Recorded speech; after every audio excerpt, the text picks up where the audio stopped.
Concurseriano e concurseriana do meu Brasil, muito obrigado aí pelo feedback de vocês, tá? Muita gente me pediu essa aula, então vamos fazer a quarta aula do Estatuto do Servidor de Montes Claros, beleza?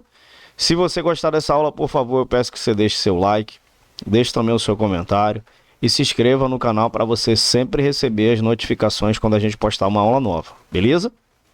Show de bola. Ó, não esquece a gente aqui, ó, Instagram, segue a gente aqui no Instagram, só questões de concursos, no plural, beleza? Show de bola, vamos lá, a gente vai dar seguimento aqui à nossa aulinha bonitinha, beleza? Show, deixa eu ajeitar aqui, certinho, deixa eu colocar aqui mais, aí, tá beleza, agora tá.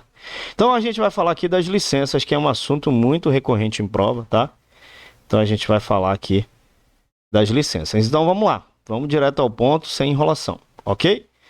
Aqui a gente vai falar para vocês aqui, ó, artigo 95, vai se conceder a licença ao servidor para tratamento de saúde, ok? Se você descer um pouco mais aqui, a gente vai fazer a leitura disso aqui, mas se você descer um pouco mais aqui no artigo 100, você vai perceber que aqui ele vai falar sobre a licença para tratamento de saúde. É essa parte aqui que a banca gosta de cobrar, tá? Então, será concedida ao servidor licença para tratamento de saúde por motivos de doença. Claro, beleza. Acidente em serviço ou moléstia profissional a pedido ou de ofício. Ou seja, ele pode solicitar a licença, como a administração pode também solicitar a licença, com base em perícia médica, sem prejuízo da remuneração. É isso aqui que você deve lembrar, tá? É porque a banca ela vai confundir, né? Ela vai colocar, tem algumas licenças que tem prejuízo na remuneração, que você não recebe nada. E tem algumas que você não tem prejuízo nenhum na remuneração, ok? Então, pelo prazo indicado no laudo ou atestado médicos oficiais. Aí aqui no parágrafo 1, em qualquer hipótese, é indispensável para a concessão da licença a inspeção médica. Então tem que haver uma inspeção médica, né? Beleza. Estando o servidor impossibilitado de locomover-se, a inspeção médica será realizada em sua residência ou no hospital onde esteja em tratamento. Então vai ser na sua residência. Meu mouse aqui está uma maravilha. Ou no hospital em que esteja ali, ó, em tratamento. O servidor licenciado para tratamento de saúde não poderá dedicar-se a qualquer atividade remunerada sob pena de ter cassado a licença. Então, se de repente você solicitou uma licença para tratamento de saúde e você, bonitinho ou bonitinha, está lá trabalhando, você não pode exercer nenhuma atividade remunerada. Se você exercer, sua licença é cassada. Beleza? O exame para concessão de licença será feito por médico credenciado pelo município.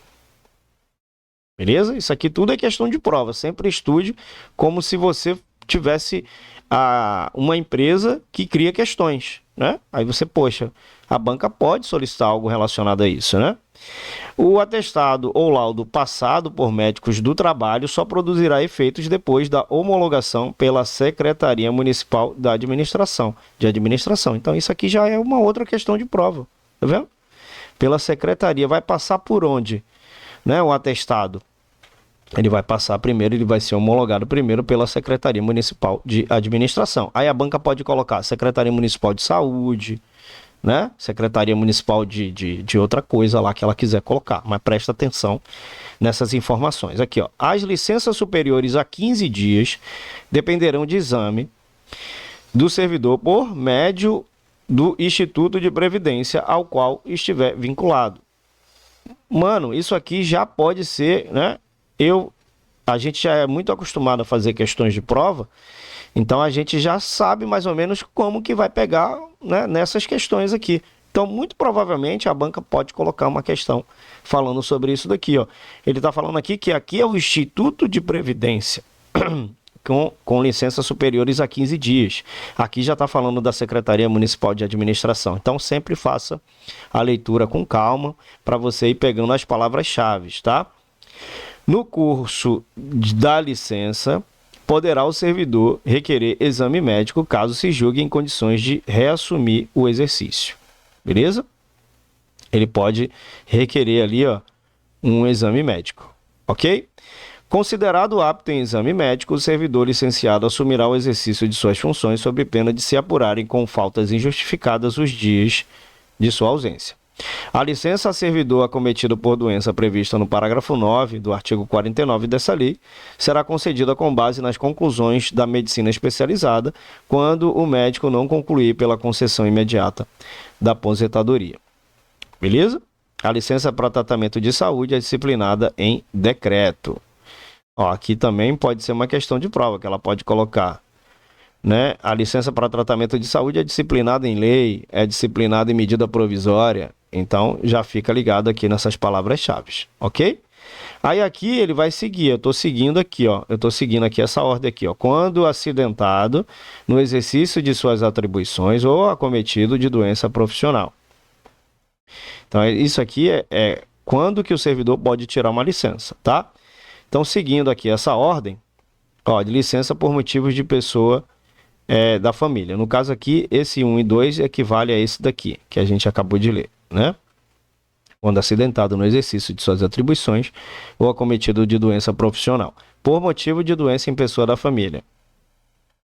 Então, ele pode tirar uma licença se alguma pessoa da família tiver, né, algum problema. Mas olha só, existem alguns critérios. Ó, o servidor poderá obter a licença por motivo de doença nas pessoas de seus antecedentes ou descendentes, em linha direta, além de irmãos, cônjuge, companheiro, mediante laudo médico oficial e comprovação da necessidade de sua assistência pessoal e permanente.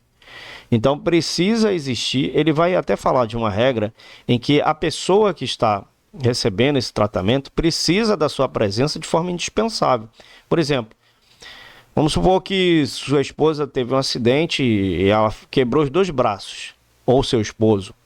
E aí você precisa estar lá para ajudar ela a comer, né, fazer as necessidades, enfim. Então, precisa da sua presença, é indispensável, ok? A licença que trata esse artigo será concedida em remuneração nos casos e condições estabelecidas em regulamentos a ser expedidos pelo chefe do Poder Executivo. Então, vai ser expedido aqui, ó, pelo prefeito. Ok? Então, essa é a regra. Ele não falou se você vai receber, né? Se você não vai receber ou vai receber. Ele aqui não falou.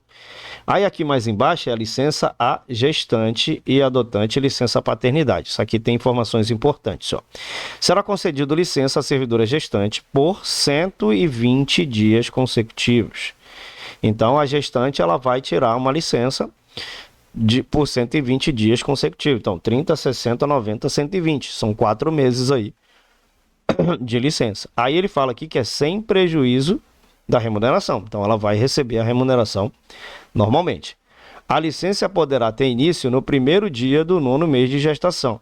Então, completou 9 meses, aí então a licença poderá ter início. Aí existe uma exceção, né? Salvo antecipação por prescrição médica. Então, de repente, a criança vai nascer antes do tempo.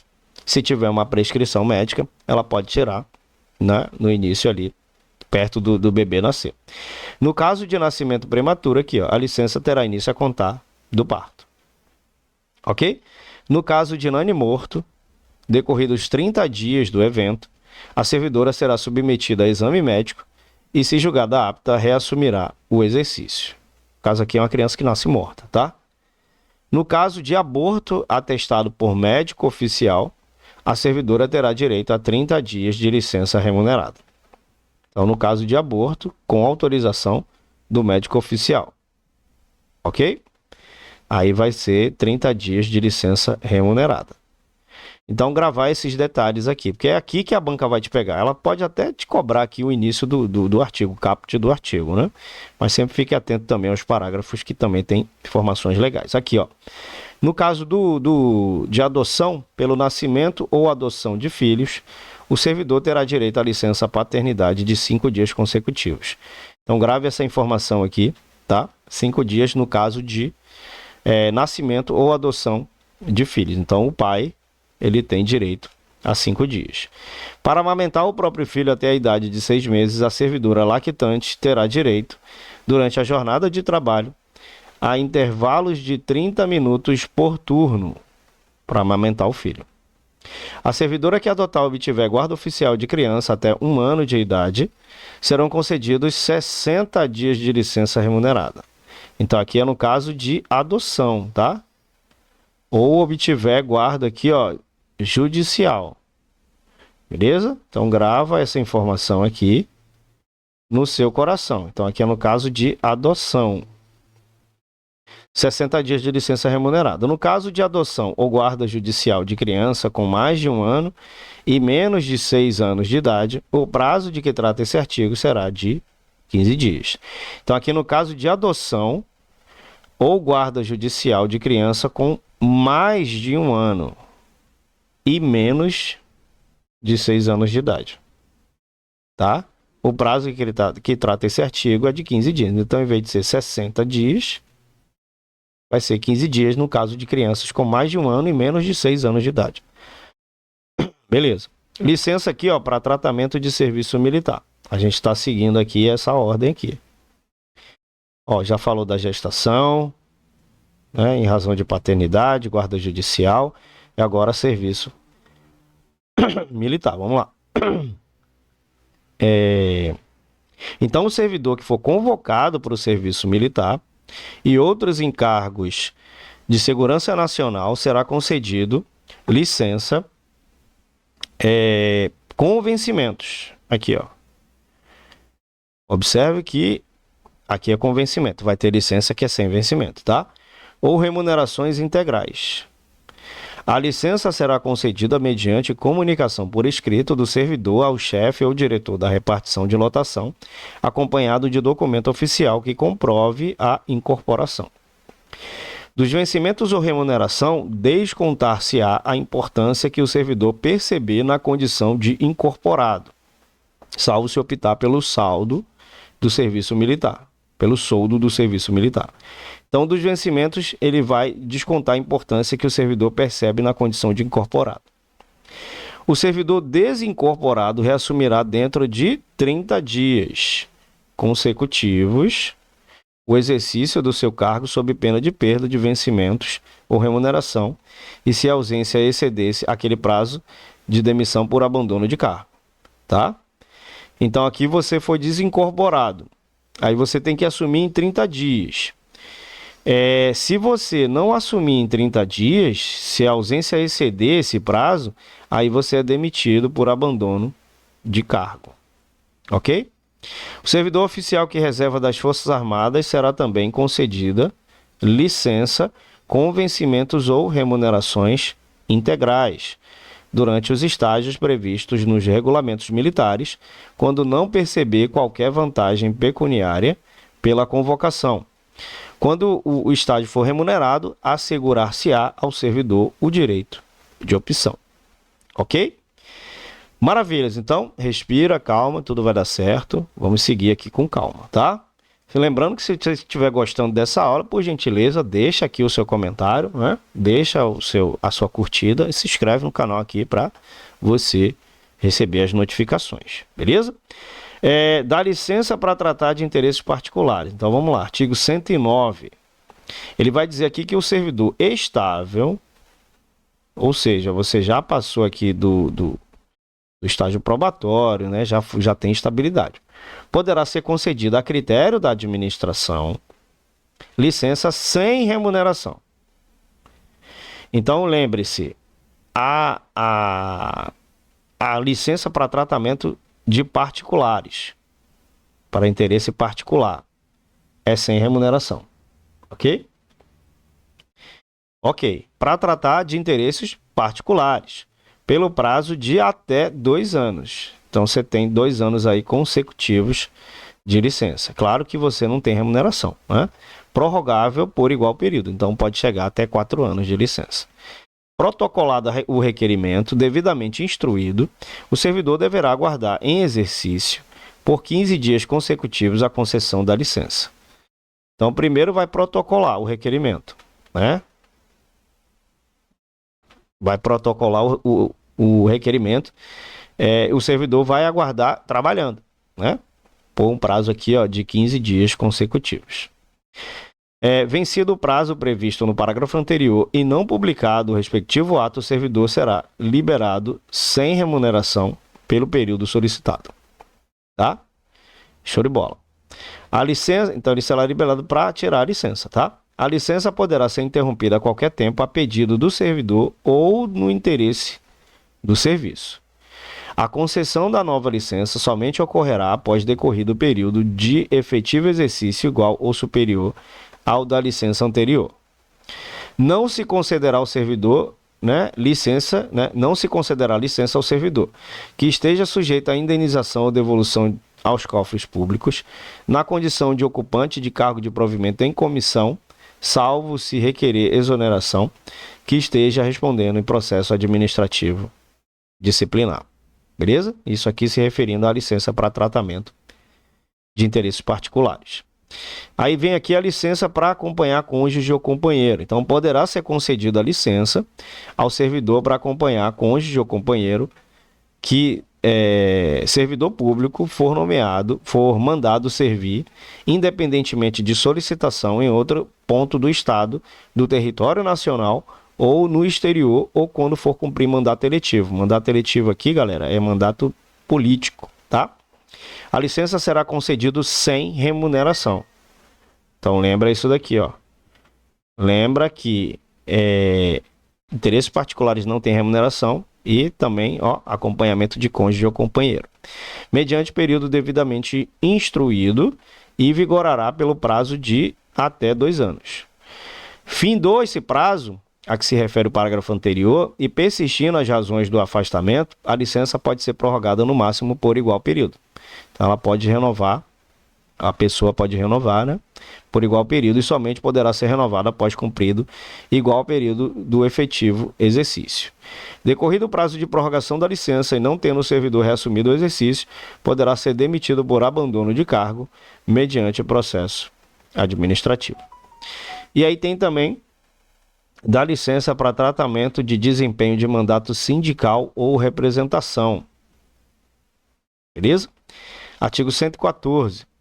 É assegurado ao servidor o direito à licença para o exercício de mandato eletivo, ou seja, mandato político, em diretoria de entidade sindical, de categoria do servidor público, de âmbito municipal, sem prejuízo da remuneração. Então, aqui também, ó, não tem prejuízo da remuneração de seu cargo na forma de regulamento.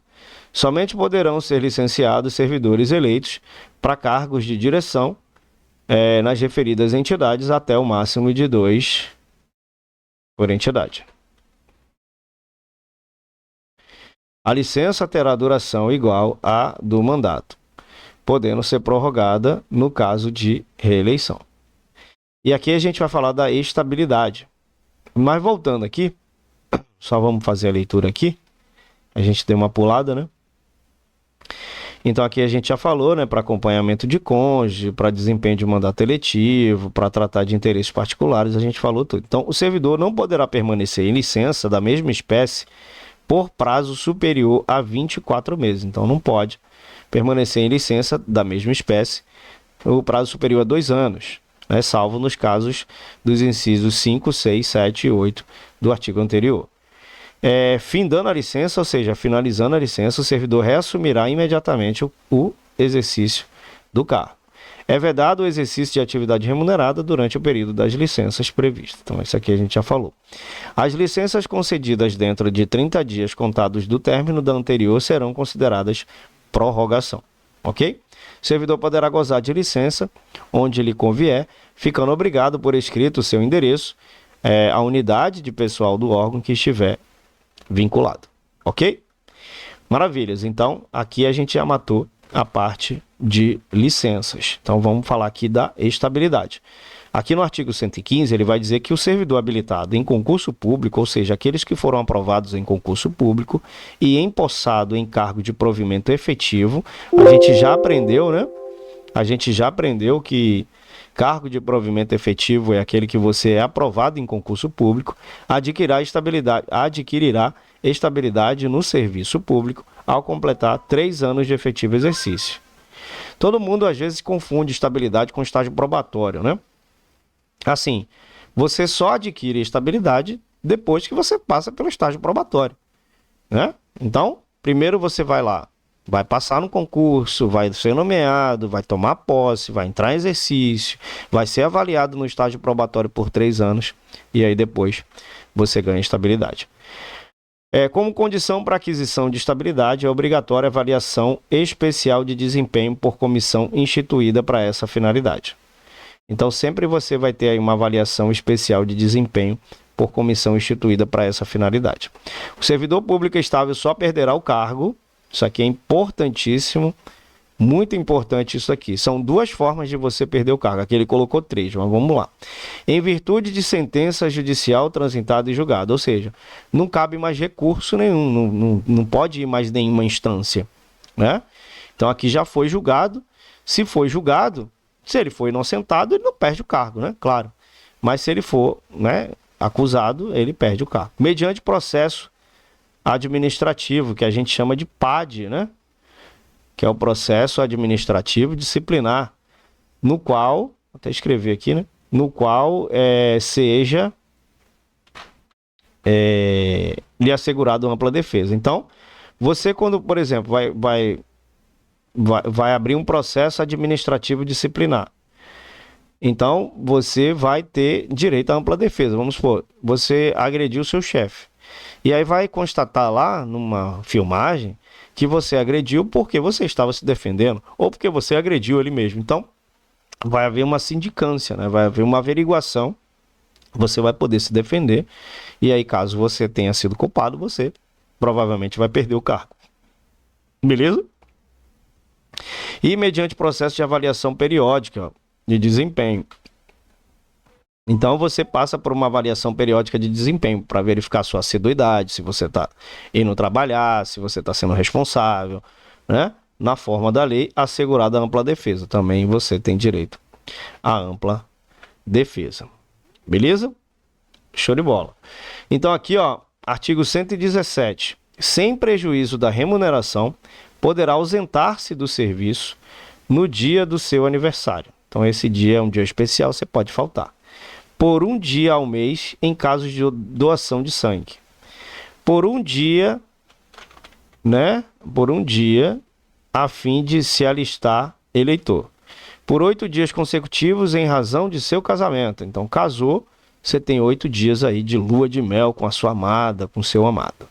Por 5 dias consecutivos em razão de falecimento do cônjuge, companheiro, ascendente ou descendente, madrasta ou padrasto, enteados menor sob guarda ou tutela.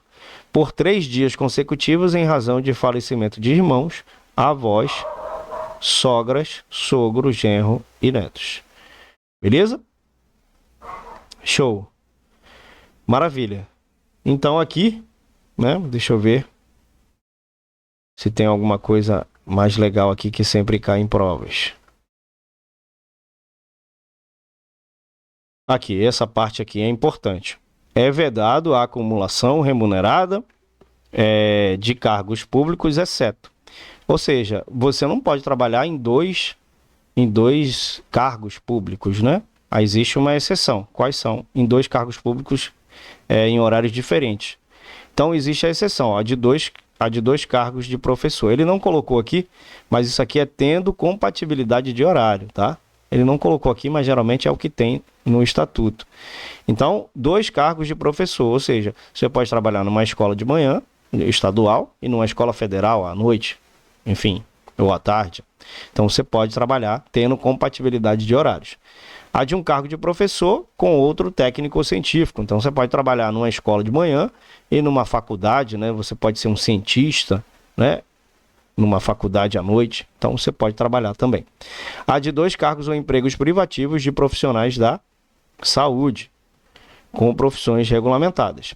A proibição de acumular estende-se, né, a cargos, empregos e funções em autarquias, fundações públicas, empresas públicas, sociedade de economia mista, suas subsidiárias e sociedades controladas direta ou indiretamente da União, do Distrito Federal, dos estados e dos municípios. A acumulação de cargos, ainda que ilícita, fica condicionada com aqui ele está falando, beleza. Ele não falou lá em cima, mas falou aqui embaixo.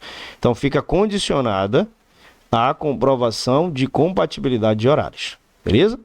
É proibida também a acumulação de proventos de aposentadoria com a remuneração de cargo público nas mesmas condições estabelecidas no artigo anterior. Então não pode acumular aqui, ó, proventos de aposentadoria, tá? Exclui-se da proibição de acumular uma aposentadoria com a remuneração de um cargo eletivo ou de cargo em comissão declarada em lei de livre nomeação e exoneração.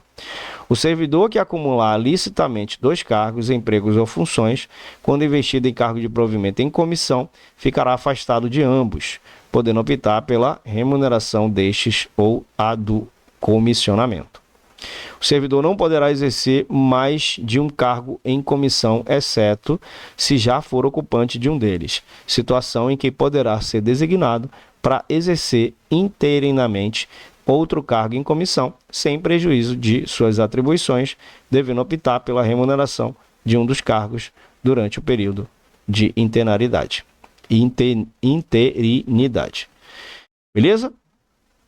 Show. E aqui a gente vai falar das penalidades também, que é um assunto muito importante também, tá? São penalidades disciplinares. Quais são as penalidades disciplinares? Ó, advertência.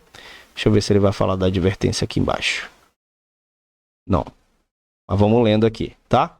Primeiro, não necessariamente nessa ordem aqui, tá? Então você pode ser advertido, pode tomar uma suspensão, você pode ser demitido, né? Claro, a gente já viu situações em que você pode ser demitido.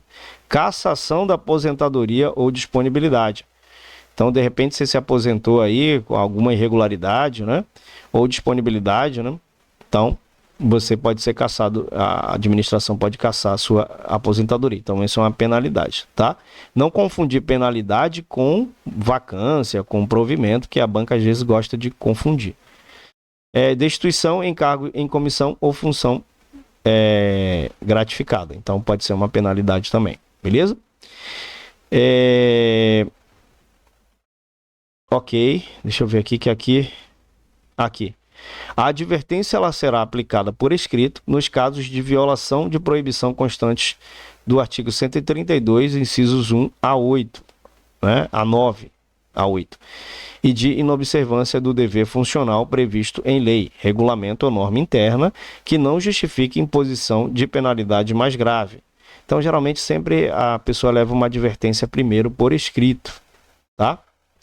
A suspensão ela vai ser aplicada em casos de reincidência das faltas punidas com advertência ou de violação das demais proibições que não justifiquem, que não tipifiquem infração sujeita à penalidade de demissão, não podendo exceder aí, 60 dias, tá? Então aqui a gente já falou da advertência, agora da suspensão. As penalidades de advertência e de suspensão terão seus registros cancelados após o decurso de 3 e 5 anos de efetivo exercício. Então, aqui você limpa a sua ficha, né?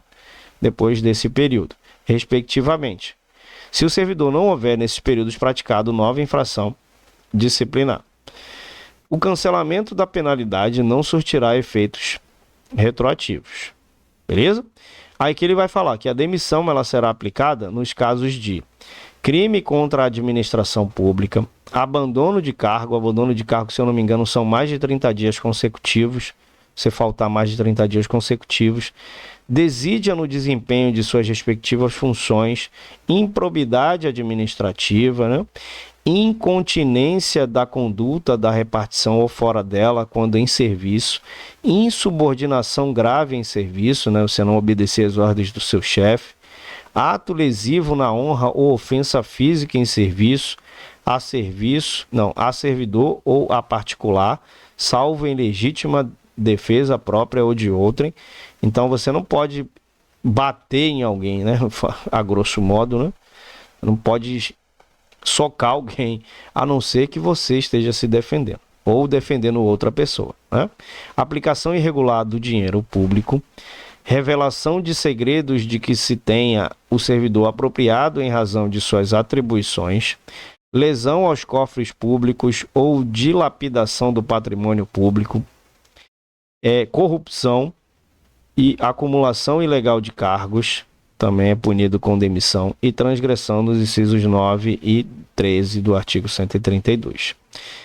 Verificado em processo aqui no artigo 147, né? Verificado em processo disciplinar, acumulação proibida e provada a boa-fé, o servidor optará por um dos cargos. Aqui ele está falando que verificado o processo disciplinar de acumulação proibida, ele e provado uma boa-fé, né? Não é assim, eu não sabia e tal, alguma coisa nesse sentido. Tem que ser provada a boa-fé, porque se for provada a má-fé, você perde os dois cargos, né? O servidor optará por um dos cargos. Provada a má-fé, aqui já é a situação contrária, o servidor poderá, além do cargo que caracterizou o acúmulo, o que exercia há mais tempo e restituirá o que tiver percebido indevidamente. Beleza? Será cassada a aposentadoria ou disponibilidade do servidor que houver praticado na atividade falta punível com pena de demissão. Beleza? Terá suspensa a licença e poderá sofrer as penalidades cabíveis o servidor que, licenciado nas formas do inciso 1, 2, 3 e 4 do artigo 95, dedicar-se a qualquer atividade remunerada. Então, a licença pode ser suspensa, né, caso você aí esteja exercendo atividade remunerada. Beleza. Deixa eu ver aqui. Aqui. Configura abandono de cargo, ausência injustificada do servidor ao serviço por mais de 30 dias consecutivos ou 90 intercalados em um ano. Então, se você faltar 90 dias intercalados em um ano, também configura abandono de cargo. Beleza? Vamos lá. Eu acho que isso aqui são os artigos que são mais cobrados em prova. A gente praticamente leu aqui bastante coisa, né? Então, bom, você tem uma aula aí, galera.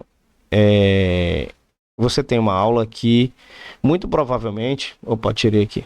Muito provavelmente alguma coisa que eu dei aula aqui, ou se você adquiriu o exercício, e alguma coisa vai cair na sua prova, tá? Tenha certeza disso, que algum assunto que eu dei aqui vai cair na sua prova, beleza? Mas a gente sempre recomenda você realizar a leitura completa do Estatuto do Servidor e da Lei Orgânica, ok? Então, finalizamos aqui o Estatuto, espero que vocês tenham gostado. Vamos para cima, espero que vocês consigam atingir seus objetivos. Aquele abraço e tchau.